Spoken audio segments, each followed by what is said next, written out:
What's going on YouTube? Achilles here, and today we are playing a mono black mid-range deck.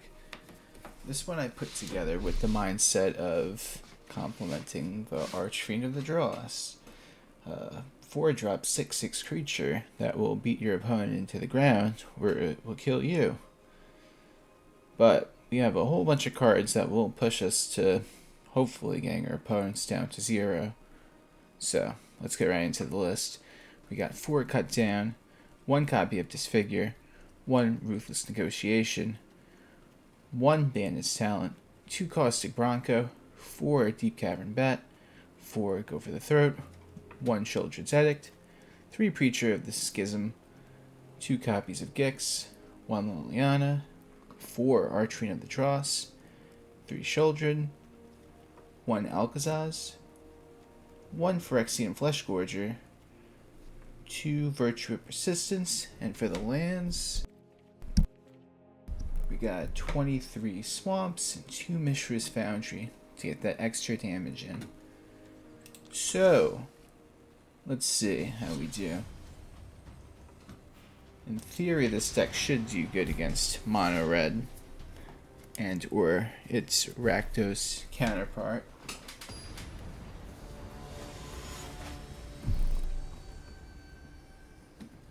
Let's find out.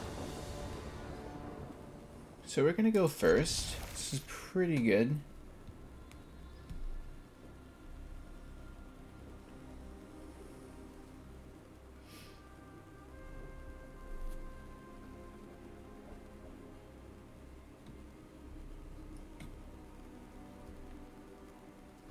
Okay, I'm gonna go swamp and we hold the cut down open.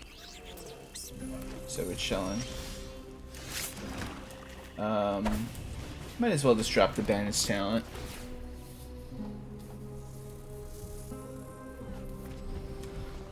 Gruel, aggro. Okay. We'll play the Mishra's Foundry so it loses its summoning sickness. We still have cut down and Go for the Throat online. Little Mouse Dude has been played. And now we go for the Slick Shot. We go to attacks.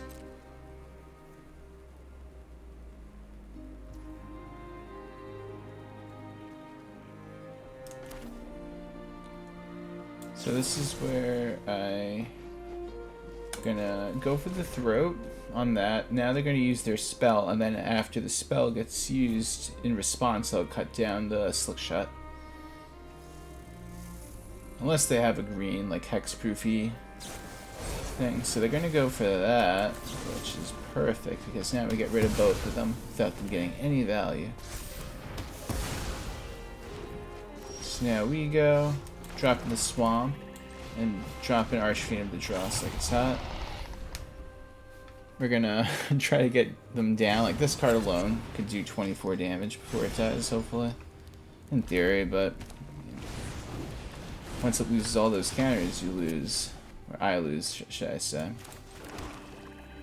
Not to be worried. We got Gix coming to hang out. All the friends. So take 6. Big load of damage. Draw. This is where I'm going to get this on our opponent. If they start to get low in their hand, we're going to get some more life damage. Okay. So they're just going to swing out. I'm taking all of this. I don't really care at this point. It's just who's going to kill who faster. Go down to 12. I think I have enough swamps.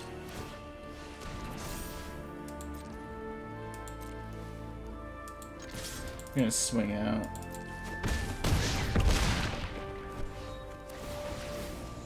Drawing a card. Sure. You know what? I think I'm okay at that point. But yeah, I'm already took enough damage. So now they're at 1. So could they do enough?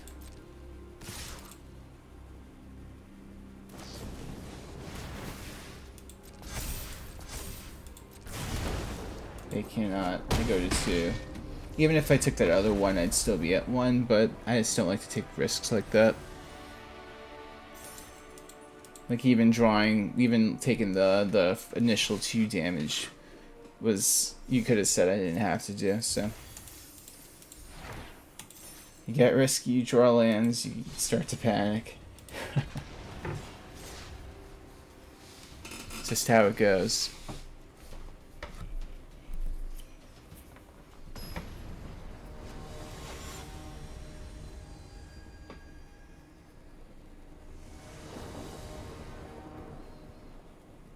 Archfiend of the Dross definitely just brings out the whole aggressive, aggro-y, mid-range style of black a lot more, I feel like. But it also has its down effect of it, you know, killing you if it stays on the field for too long. Which I don't really see happen too often, as I feel like the opponent removes it before it could get down to that part, you know? I mean, down to the, you know, losing all the oil counters I think it has on it. I'm sure it's probably happened. I played a game maybe where I got my opponent to get that to happen to it, but it's not that often. It's usually gets spot removed. So they're gonna probably buff it up, right? Let's see. It's pretty strong. Might as well use something else, right? Come on. That's it. Yeah. Gotta do it. Can't take this damage. It's unnecessary. Unnecessary for. They had another instant in their hand too. But they're gonna summon the little mouse dude now. And we will respond with Creature. One of the best 3-drops in standard right now for black. Look at that. So much value in this card. Look at that. You bring out a little vampire that gets even more angry. How angry he looks. Alright, so our opponent puts the Bane Splitter on. No biggie. So this is where I'm going to drop Sheoldred. We have less cards in our opponent's hands now.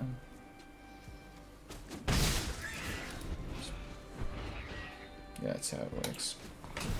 Keep mixing that up with something else, but we get this out. Gaining life is so relevant. If we like, we're gonna gain 2 every turn as it is. Now we get this to either block something or get a little lifelink in.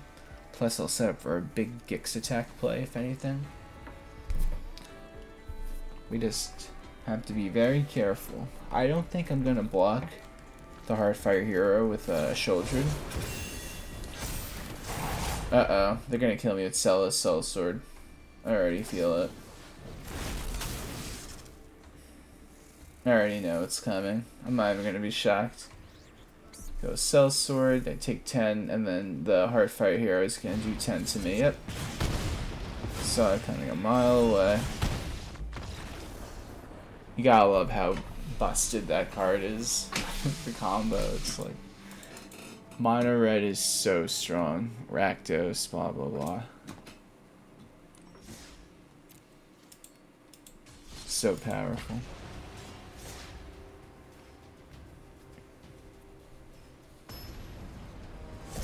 Sometimes you just don't have the answers for it, and it's just how it is, but it's how best of 1 games go. So this hand, you could argue I could bring back into my deck to draw a new hand, but if I could draw 1 more mana, then this is going to be pretty decent. Are they playing Azorius Control? Something of that nature.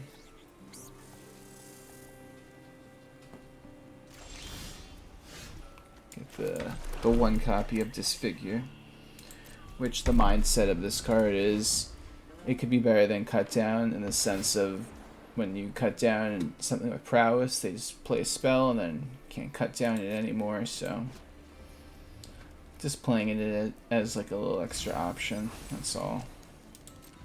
Alright, so that's pretty good. The creature hits the board. What will the turn 3 play be for the control player?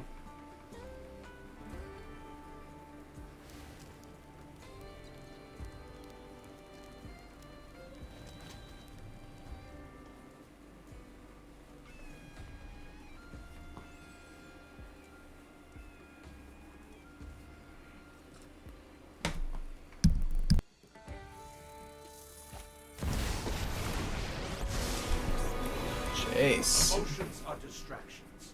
Focus on That's a move. Organic minds are easily quelled.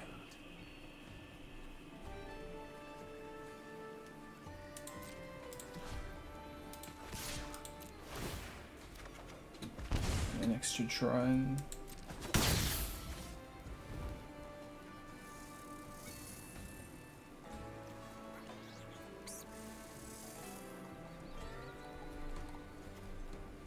I'm gonna hit him with the Sheoldred first. Just to get some damage going every turn. And then I'm gonna start dropping the Archfiend of Dross, because he's playing forever. Even though I technically could do 6 with that, this will do it's 6 yeah, it'll do 6 right away because he draws take 2 and then this will hit for 4. So plus, I don't have to worry about being on a clock with Archfiend of Dross for 1 extra turn, which is relevant for me, so... Okay. First, we're gonna see if this goes off. Get rid of that. And we'll get to attack with both. Just draw a card, it's good. Some damage in. Don't want to get milled out by Jaces. Back to back to back. Spellgire now. Which is good. They're going to take 4. They're going to be at 6 now. Because of Sheoldred. By the way, Spellgire is like the best card for Azuri's control. That I honestly am so in love with it. Because it's literally just the answer for, you know, losing Memory Deluge, but then you get the counter as another flexible option as well, which is pretty good if you think about it. So, but how often could you say, oh man, I wish I couldn't draw and instead counter, you know? It's the best of both worlds. Same with not normalize, 3 steps ahead. So they're getting another lands. Sunfall is probably the play. We already know they got it. Come on. It's magic. There you go. But we have a flying creature called Archfiend of Dross. How will they contend with it?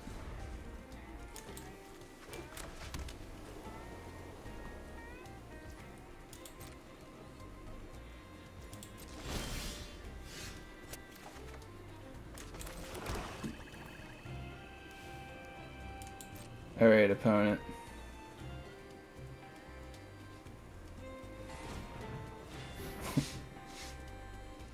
They're gonna get lost it, yep. As expected. So now we'll drop another Archfiend of Dross.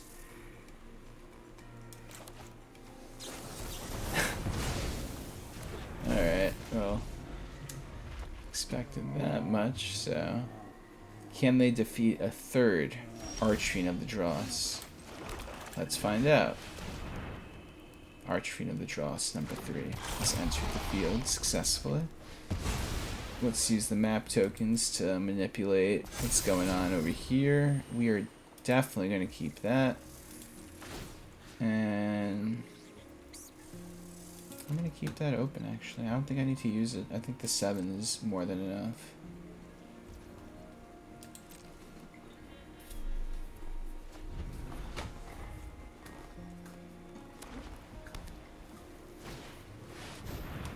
Yep.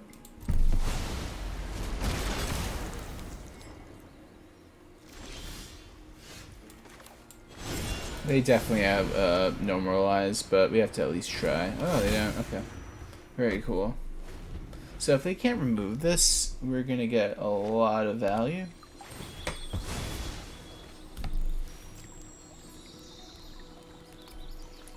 Personally, at least in my list for Zuri's control, I'm not gonna be able to get rid of Virtue Persistence already on board. So let's see what happens.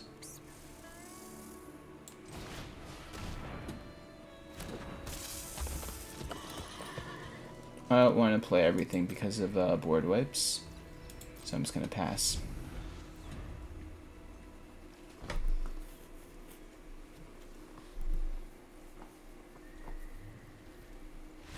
And we got it. Look at that.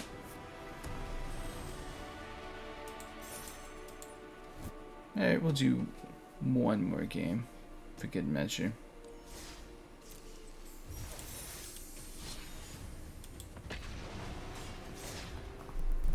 Archfiend of the Dross strikes again. The all-powerful.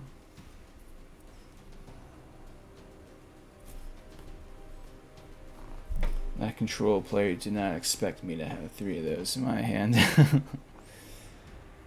It's just ridiculous stats for 4/4. I mean, what's the most you see on a 4 mana card, like a 4/5 Sheoldred or something, like 6/6 flying?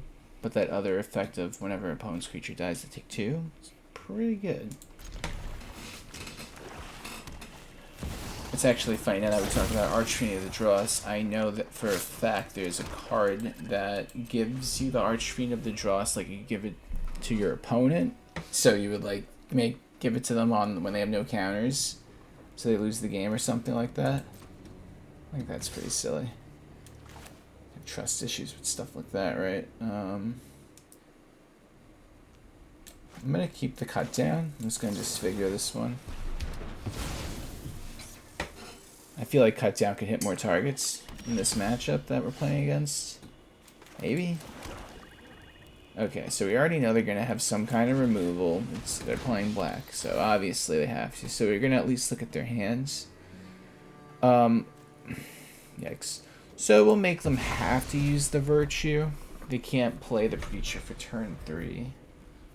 So that's the way we're gonna have to go about it. Unless they drew something good. Which they're thinking about it now, which I'm not really happy about. They're like, oh, now we got 2 options. So. But either or, we're just slowing down their momentum or whatever.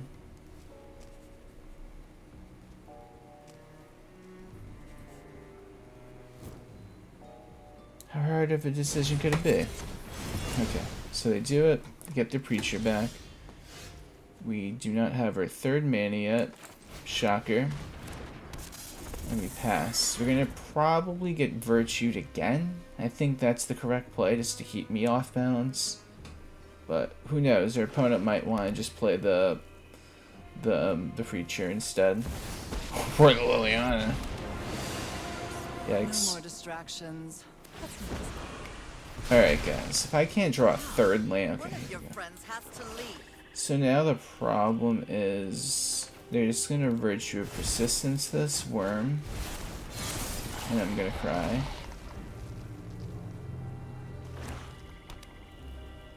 Or they could go for the Aclazotz, which I hope they do, because then I could kill it with but then he wouldn't do that anyway because my guy has Menace. So the Virtue of Persistence is the right play. Yep, he's doing it. But he's not going to use the Liliana effect. That'd be silly. Okay, so that's how it is.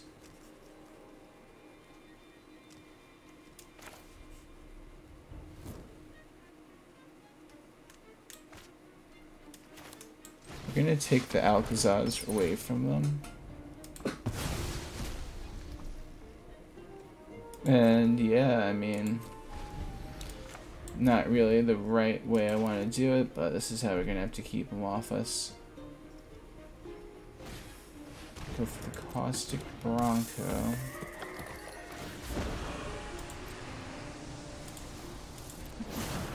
We have things we'd rather forget.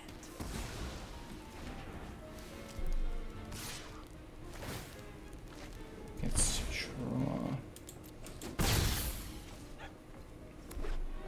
Eric's. Okay, so we got a lands.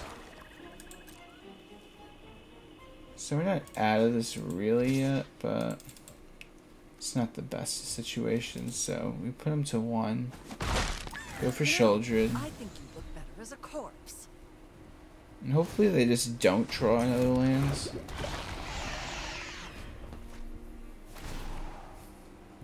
Hopefully.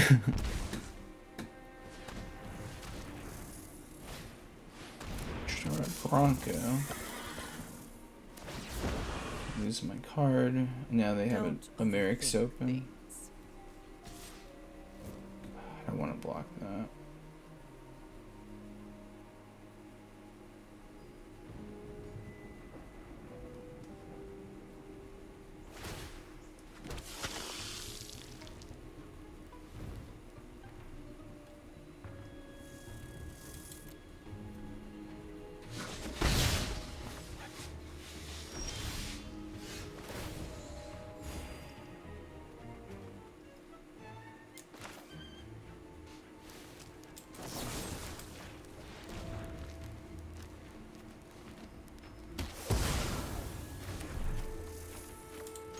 Alright, let's try this again.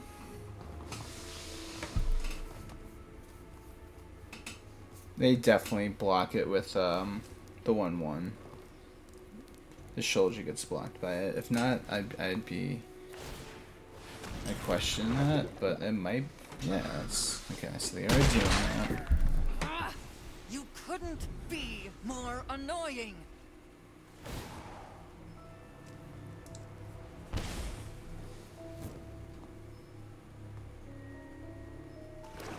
Oh no, they go for Virtue now. The pain. This is where we lose so We bad. all have things we'd rather forget.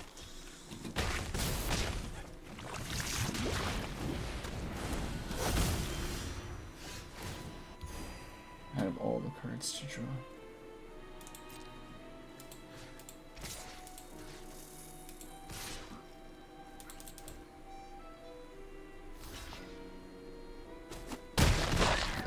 Watch it.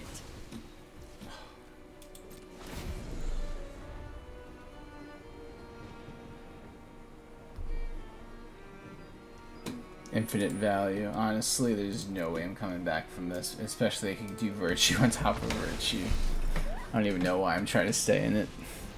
But that's just how it goes sometimes. Whoever gets the Virtue, especially in that like mono black, kind of like mid-range kind of matchup, that'll put you up ahead so much on your opponent. So whoever gets that at least first. But anyway, thanks for watching the video. Please subscribe if you have not already. Like the video, comment, and there'll be more videos coming your way. Just, stay tuned. Anyway, take care and have a good night.